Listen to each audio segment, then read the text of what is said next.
Nous ne devons pas nous sentir sous la condamnation quand on nous prêche, mais sous la conviction. Amen. Restez avec nous dans Jouissez de votre vie.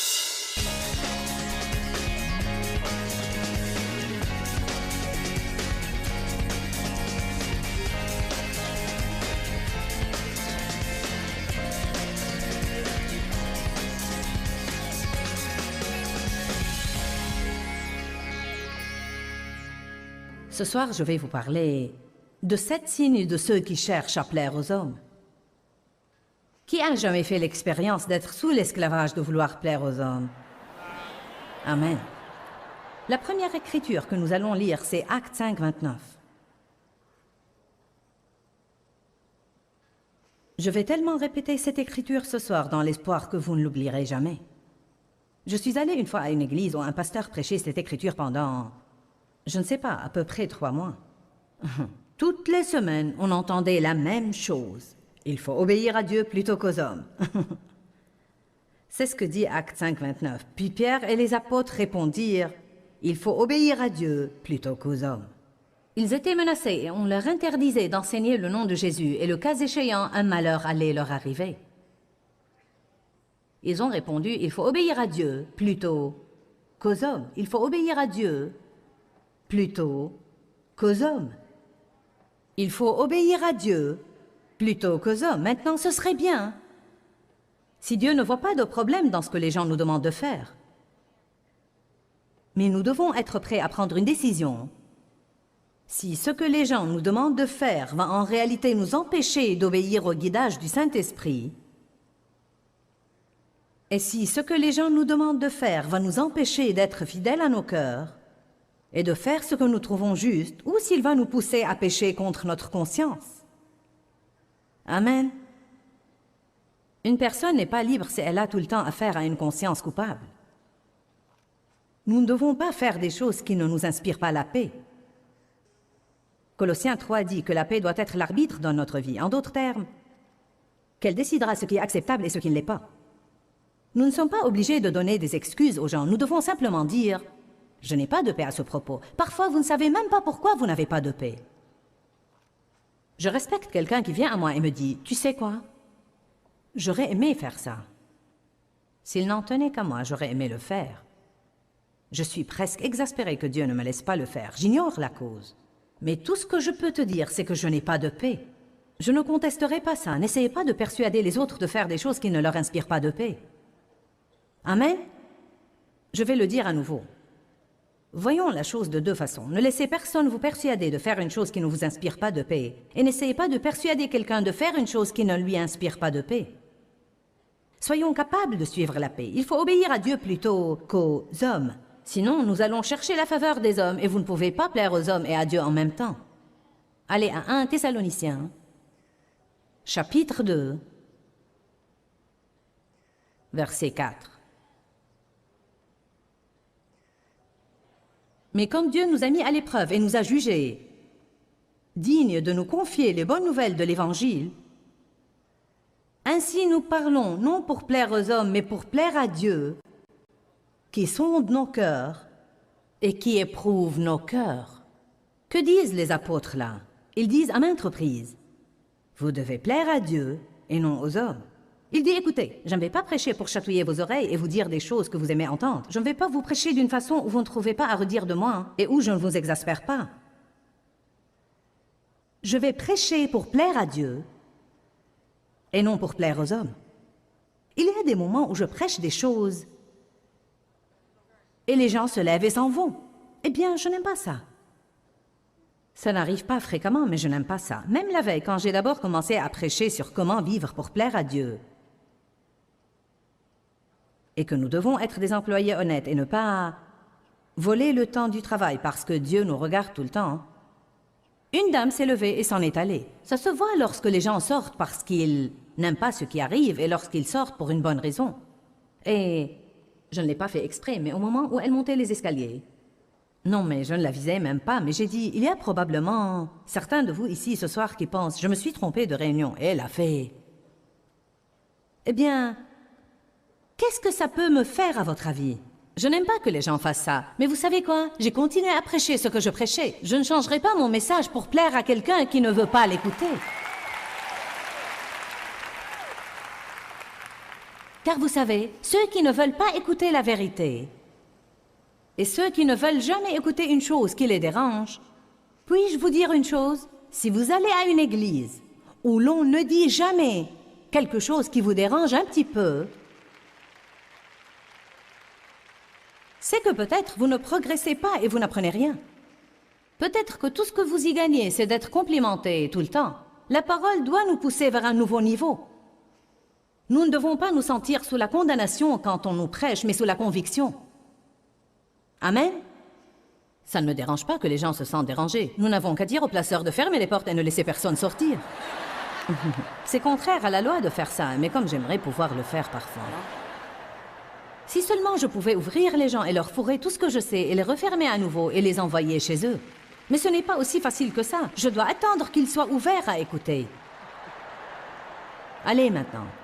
Si vous n'êtes pas ouvert à écouter la vérité, vous tournerez autour de la même montagne 20 fois de plus et vous finirez par revenir et dire « Enseigne-moi la vérité, car je ne peux plus supporter ma vie telle qu'elle est. » Combien de vous veulent être extrêmement heureux? Combien de vous veulent jouir de leur vie? Non, mais radicalement jouir de leur vie. D'accord. Eh bien, si vous êtes sérieux à ce propos, alors vous devez apprendre à vous soumettre à l'influence du Saint-Esprit. Et cela veut dire que vous ne pouvez pas tout le temps et en toutes circonstances plaire aux hommes et obéir au Saint-Esprit. Donc, vous devez parfois être prêt à ce que les gens soient mécontents de vous. Je peux vous le dire, quand quelqu'un va entendre oui et que vous lui dites non, ça ne va pas lui plaire. Quand vous dites la vérité aux gens, ça ne leur plaît pas. Amen? Car je crois que les gens sont littéralement adonnés à l'approbation. C'est bien plus que de vouloir plaire aux gens. C'est comme si nous ne pouvions fonctionner que si nous leur plaisions. Nous devons être délivrés de ça parce que Dieu veut faire beaucoup de choses à travers chacun de nous. Et tous les autres ne vont pas l'aimer quand Dieu décide d'agir dans votre vie. Amen? Bon, le signe numéro 1 de celui qui veut plaire aux hommes, c'est il sert par devoir et non par plaisir. Le devoir est le moteur de sa vie. Le devoir est l'obligation. Il fait les choses parce qu'il devrait les faire, parce qu'il le doit, parce qu'il est censé et que l'on s'attend à ça de lui. Parfois, nous le faisons de peur de ce que les gens vont penser si nous ne le faisons pas. Bien des fois, nous le faisons car quelqu'un se fâchera de nous si nous ne le faisons pas. Nous devons examiner nos motifs à nouveau et savoir que quoi que nous fassions, si nous ne le faisons pas pour le bon motif, c'est-à-dire que je le fais simplement par amour, vous comprenez, vous n'avez pas toujours à désirer faire tout ce que vous faites dans votre vie, mais vous devez le faire pour la bonne raison. Il y a des fois où je ne veux pas faire une chose, mais je sais que Dieu veut que je la fasse.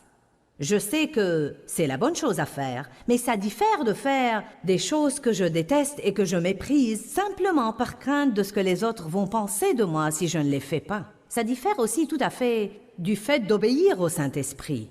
Parfois, vous avez l'impression que Dieu ne veut pas que vous alliez quelque part et 3 personnes vous pressent d'y aller et vous finissez par aller. Et votre cœur vous condamne tout le temps.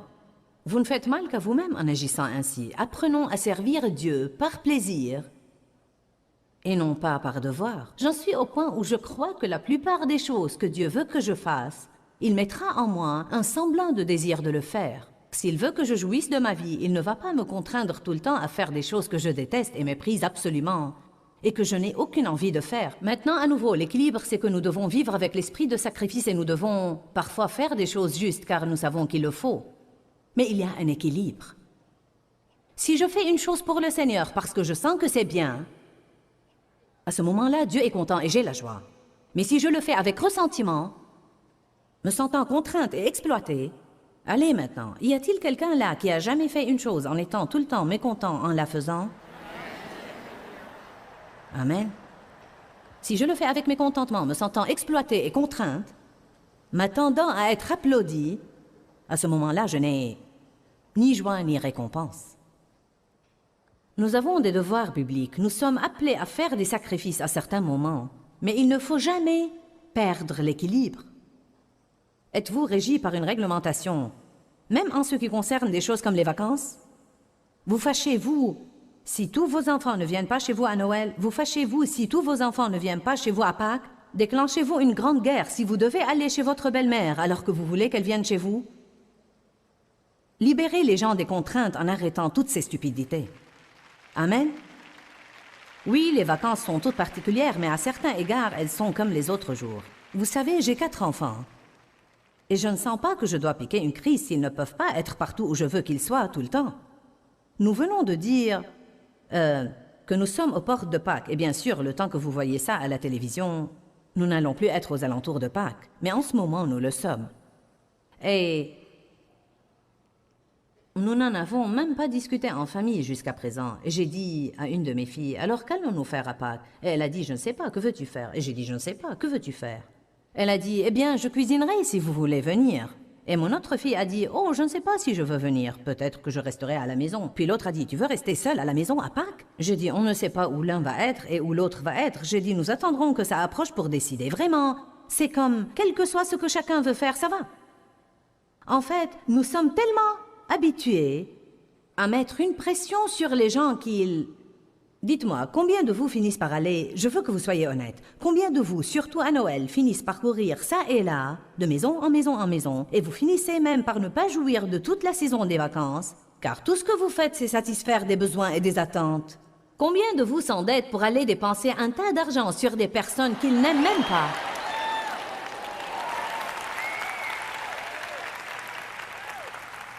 Eh bien, je prêche bien.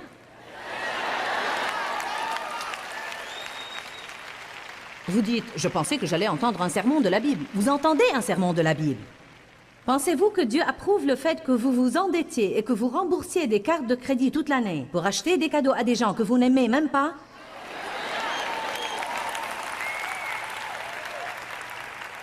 Allez, je défie quelqu'un doublement ce soir de sortir à la liberté.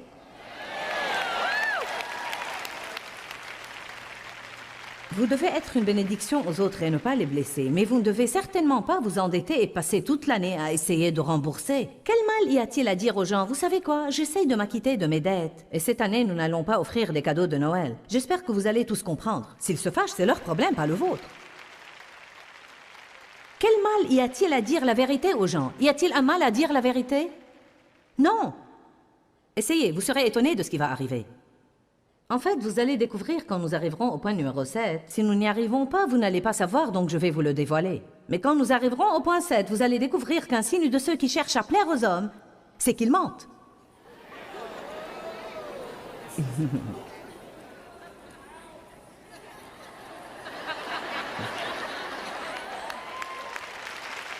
Ils disent qu'ils aiment des choses qu'ils n'aiment pas.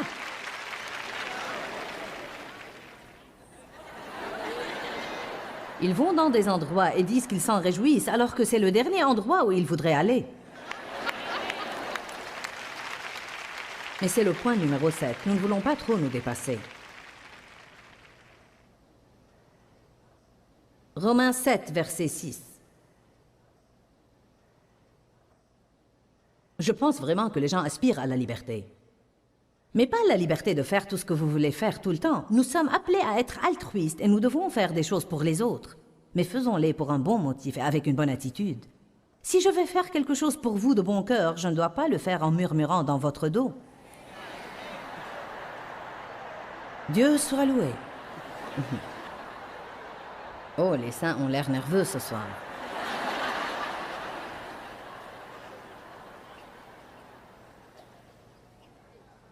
Nous avons comme une règle dans notre famille, car nous sommes la plupart du temps ensemble et nous vivons à proximité. Et nous avons 4 enfants et 8 petits-enfants. Nous avons une règle dans notre famille. Nous nous sommes mis d'accord d'être francs les uns envers les autres sans que personne ne se fâche. En d'autres termes, si ma fille appelle sa sœur et lui dit « Peux-tu surveiller mes enfants ?» et qu'elle réponde « Je ne peux pas le faire ce soir », elle ne va pas se fâcher et la mettre sous pression.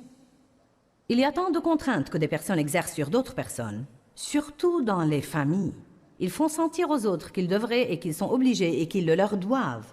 Mais nous devons arrêter tous ces trucs. Tout ce que nous faisons pour quelqu'un, faisons-le par amour. Et ne prenons même pas l'attitude de « maintenant, tu me le revaudras ». Allez maintenant.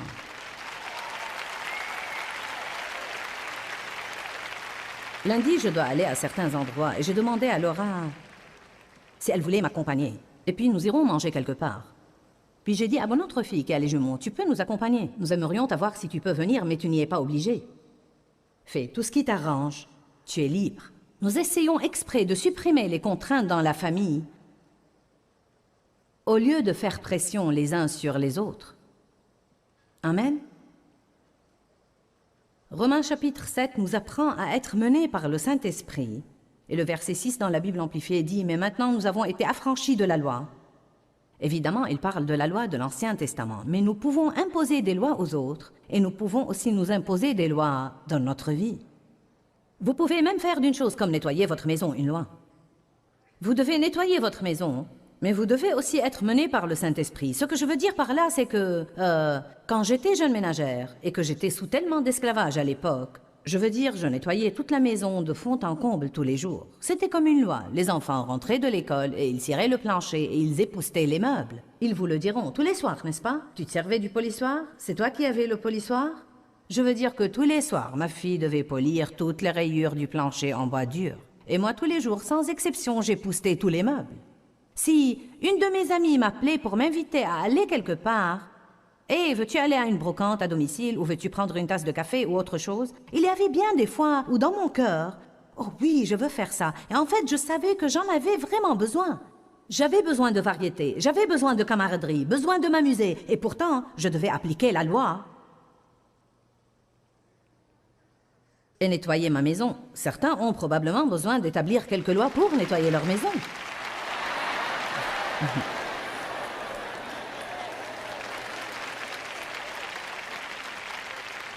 Ce frère là-haut fait du coude à sa femme et fait du coude à sa femme. Il pense probablement, Joyce, tais-toi, ne lui dis pas qu'elle ne doit pas nettoyer la maison. Vous n'avez pas besoin d'établir une loi pour ça, mais vous devez avoir la discipline. Évidemment, si je sortais pendant 4 jours et que ma maison était dans un état déplorable, à ce moment-là, je dois me discipliner et ne pas suivre mes émotions. Mais en même temps, je n'ai pas à nettoyer la chose tous les jours sans exception. Il y avait des moments où mes enfants voulaient que je vienne jouer avec eux et je ne voulais pas arrêter mon travail et jouer car j'étais vraiment légaliste. Et j'étais un bourreau de travail. Et parce que j'étais légaliste et bourreau de travail, je ne savais pas être menée par le Saint-Esprit. Puis-je vous dire que le Saint-Esprit veut vous mener en toutes choses, de vos finances, à votre travail, à votre habillement, à ce que vous faites ou ne faites pas pour les autres. Je veux dire que le Saint-Esprit veut envahir votre vie et il veut se mêler de tous ces menus détails.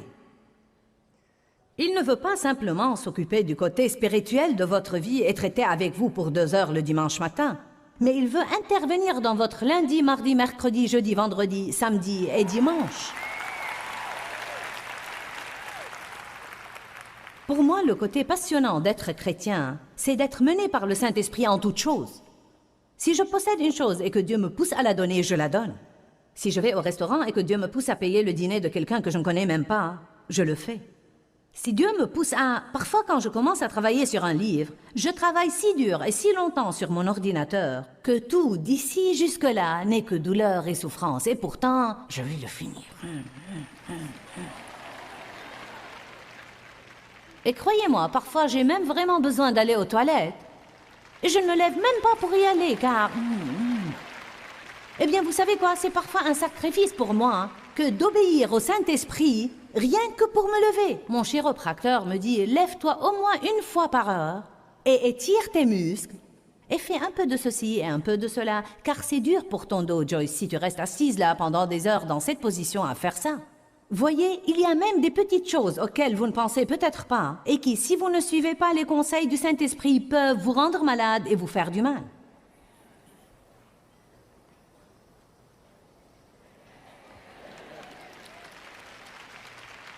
Y a-t-il quelqu'un là que le Saint-Esprit mène à arrêter son travail et à aller se détendre et il ne le fait pas et il continue à travailler? Mon petit-fils qui a 8 ans a levé la main. Je ne crois pas.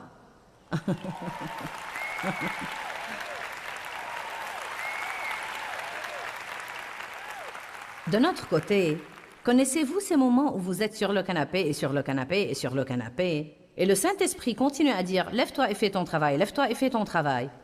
Et on dirait que vous n'arrivez pas à quitter le canapé. Je ne sais pas, il paraît que nous avons plus de mollassons que de bourreaux de travail.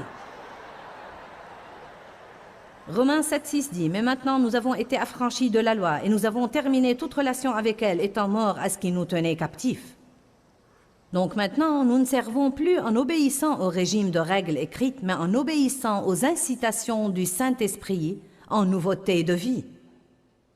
Avez-vous l'impression d'être coincé dans toutes les choses que vous avez à faire? J'ai quelqu'un là à qui prêcher, amen? Je sais que les gens se sentent de la sorte. Je me sens coincé. J'ai toutes ces obligations et ces choses que je dois faire. Savez-vous ce que Dieu doit me dire de temps en temps? Joyce, c'est toi qui fais ton programme. Personne ne t'oblige à accepter de faire toutes ces choses. Si c'est trop et que tu t'épuises et que tu vas rouspéter et te plaindre tout le temps, décommande une partie. Non est un mot ouin. Alléluia. Pouvons-nous tous nous y entraîner ce soir? Non. Dieu soit loué. Est-ce que je dis souvent oui aux choses et puis après je me plains en privé de devoir les faire?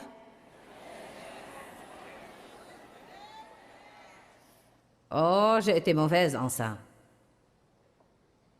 Vous savez, dans la Bible, Paul dit que votre oui doit être oui et que votre non doit être non. Vous pouvez comprendre beaucoup de choses de ça. Je suis sûre que dans une certaine mesure, il fait allusion à tenir parole, mais aussi, et je l'enseigne ainsi, que ce que Paul dit, c'est que si mon cœur dit oui, ma bouche peut alors dire oui, et que si mon cœur dit non, ma bouche doit alors dire non. Et non pas aller contre mon cœur qui dit ne le fais pas pour dire « Oh oui, Dieu soit loué, je vais le faire ». Et dès que les gens sont partis, je dis « Si seulement je n'avais pas à faire ça, ni. » Puis quand vient l'heure de le faire, j'en ai ras-le-bol de ça, je me sens si contraint. Tout le monde m'exploite et se sert de moi. Eh bien, c'est la faute à qui?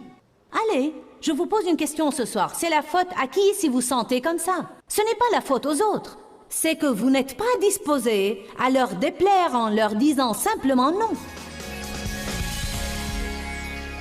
Nous avons parlé des 7 signes de ceux qui veulent plaire aux hommes. Donc, voulez-vous plaire aux hommes ou plaire à Dieu? C'est important d'être obéissant à la volonté de Dieu dans votre vie. Trop souvent, être dans la volonté de Dieu ou simplement plaire à Dieu veut dire ne pas plaire aux gens qui nous entourent. Mais soyez fermes, soyez forts et ne fléchissez pas sous les critiques et les jugements des autres. Nous ne pouvons pas contenter tout le monde tout le temps. Mais si nous nous proposons dans nos cœurs de contenter Dieu, nous accéderons à un nouveau niveau de joie dans notre vie. Dieu vit en nous. Et donc, s'il est content de ce que nous faisons, nous serons contents nous aussi de ce que nous faisons. Quand, Seigneur, quand? Dans ce livret, Joyce Meyer vous apprend à faire confiance au temps de Dieu.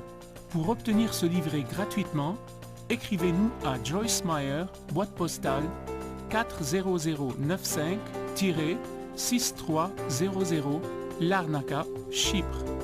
Ou bien visitez notre site web www.joycemeyer.org/fr.